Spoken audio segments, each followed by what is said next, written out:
What's happening in the community around our fabulous lake? Find out with Martine Patterson every Monday between 9am and 12 noon.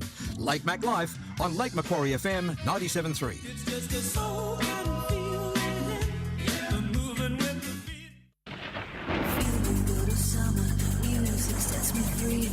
Non-stop music on 97.3. It's all about the music, just you and me.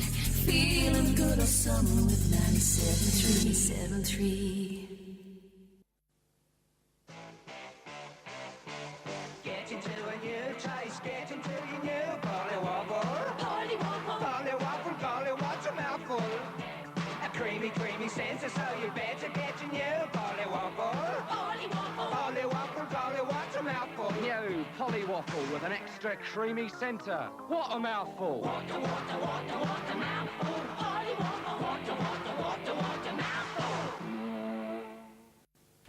And you're with Martine on Lake Macquarie FM, the new 97.3, and we are welcoming aboard a very special person today on Polly Waffle, brought to you by Paul James, produced by Paul James, brought to you by Working Directions Vocational Rehab.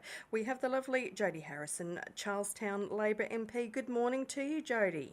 Good morning, Martine, and good morning to your listeners. Thank you so much for taking time out to have a chat to us today, because I know you are very busy with your very diverse area of Charlestown in the Lake Macquarie area. Yes, I love my electorate. Charlestown's a fantastic electorate. There's some wonderful, wonderful people in it, and there's some real challenges. I've got suburbs like Merriweather and Dudley in my electorate, as well as suburbs like Windale. Wow. And then I go down to Redhead as well. So there's a real diversity in the people who live in Charlestown. And I would say, because on Polly Waffle we chat to lots of MPs around our area, and we keep coming up with the same problems that probably you're going to talk to as well. So the same issues that keep coming up that we really need to address. So what would you say are some of the main problems or issues in our community that you are asked to work on? Well, the main problem in my electorate and the problem in my office that is basically the bread and butter work relates to social housing, public housing. Wow. The right for people to have a roof over their heads, and for that roof to be safe and for people to live in a nice environment. And I think to add to that is that a lot of people are approved, lots of people are approved for social housing, but there just isn't the infrastructure out there. We know, certainly in my electorate, there's about a 10-year waiting list Oh for my public goodness. housing. So in that period of time, people have gone through a whole heap of experiences. They may well have been homeless during that time. They may well have been lucky enough to have a turnaround in their own circumstances and be able to get into the private rental market. There's a whole heap of different things that can happen during that time, but it's a real challenge to ensure that there's enough housing, which is a basic human right. Oh, of course. Now, you have been MP there for Charlestown for about 4 years. 2014, we saw you rise to that level. What were you doing before that, Jodie? Before I was elected as MP in October 2014, I was the Mayor of Lake Macquarie. So I was the Mayor from 2012 to 2016, and before that I was a councillor on Lake Macquarie Council in 2008. And then I worked for some unions before that and local government before that again. Okay, so you really have, this has been a great background for you then to get into Parliament, to be our representative then with that kind of background in, public service to ensure that our community is running at the best that we possibly can do that. I've got a number of questions for you actually, Jodie. You've ticked a few boxes there with your background. I think that you should be able to answer some of the questions that some of our listeners have popped through to us that are very important to them. Of course, the social housing, as you say, is always an issue. And you mentioned that you You were in the unions, but I actually have a question here from Ron saying that unions are seeking to change the rules. Why do we need to change them? So coming from your background, this is probably a great question. Well, there were some changes several years ago which really changed the power balance between employers and workers. We had new legislation brought in at a federal level, and awards were rationalised. And as a result, there were quite a lot of working conditions that were covered in awards that were lost or reduced. We are now seeing a tax on weekend penalty rates. We're seeing a whole through the whole Me Too movement. That's really bringing to the fore what's been happening in the workplace for a long time, and that is bullying and harassment. And it's I certainly believe that the campaign to change the rules is a good one because it seeks to correct that imbalance between the employer and the worker to actually balance that out better. There was, I'm sure that you were watching the news last night, the ABC, where, you know, ALP leader, of course, Shaun, was proposing that, you know, he has his 5-point plan. And a lot of that is, you know, to help people come together as a community, which essentially is what unionism is, communities to come together for the benefit of that group, and usually to talk to those in power. And there was a lot of backlash from our Prime Minister about that last night. Well, of course there would be backlash from our Prime Minister. And from my personal view, I think that the Liberal Party is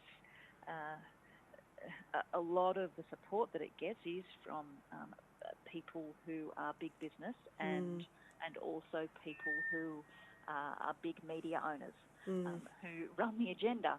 And the Prime Minister is basically saying what they want said.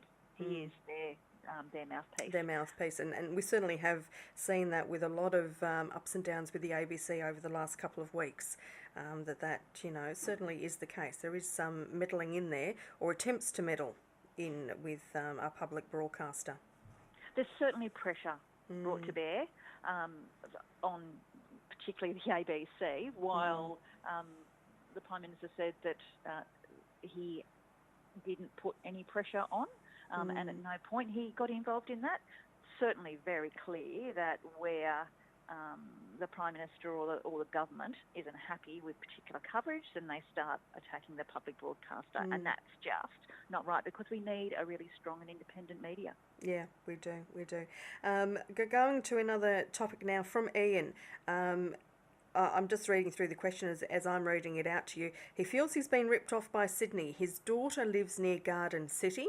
She now has to catch 3 buses to get to university, I'm assuming in Jasmin. She used to catch 1 bus before. Ian feels that we're being ripped off by Sydney.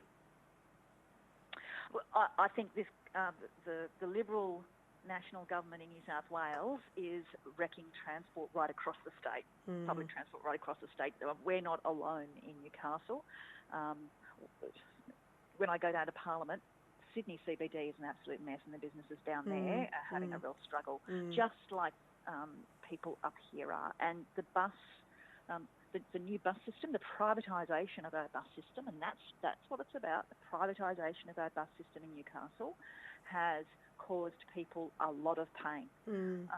And my office has certainly been very, very busy dealing with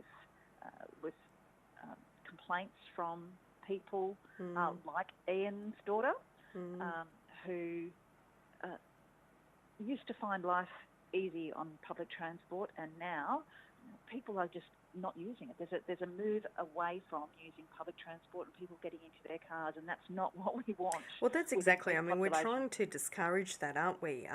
We're trying to be, working towards a better environment for climate change as a bigger whole, but we're certainly not pushing people in the direction of public transport while there's such chaos and such a mess. And we want something safe for our kiddies. This young girl is obviously off to university. As a mum, I want my kids to be safe. I don't want them on and off buses, and I just want them on a bus so I know that they're going. And I think that it's not just the time thing, it's not just the inconvenience, there's a safety issue as well. Absolutely. I mean, my son catches a bus to school, or catches 2 buses to school now. Wow. He used to catch one. So he's personally been affected too. But there's also people with disabilities who have been finding this really challenging. Very. There's a gentleman with who is sight impaired, who lives in Elibana and works in Merriweather. He has to use the bus interchange, if you want to call it an interchange, at Charlestown.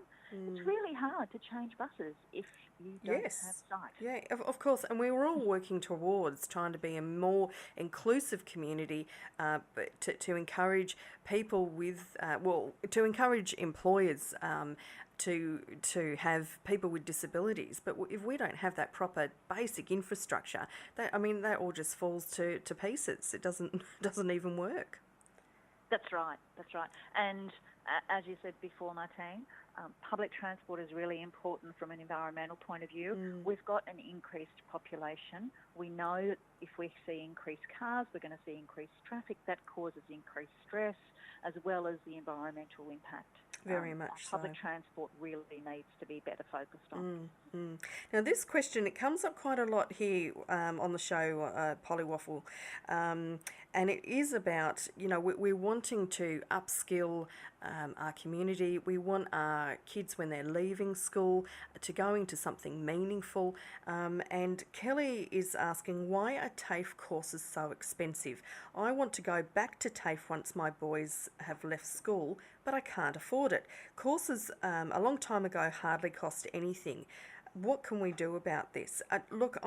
Kelly, I have actually looked at TAFE recently. The disability and aged care area is a huge growth area for our community. We need people in there. We need skilled people in there. But it's costing $6,000 for people to get a certificate to work in the industry. And people don't have that cash. Kelly's raising, and you're raising an absolutely valid point.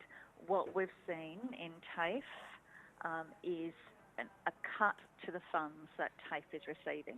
We've seen a reduction in the number of staff that work for TAFE, increased pressures being put on them to have teaching hours with students, and we've also seen a reduction in the level of support provided to students in TAFE. On top of that, there's the fees. Exactly.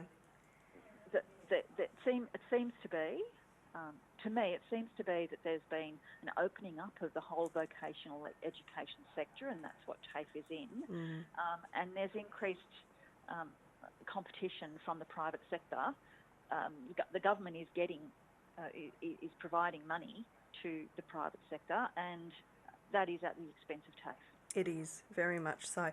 And again, it's all about this privatisation. I mean, we're trying to, it seems to me as though if we have anything, we're trying to sell it off in a bit of a garage sale.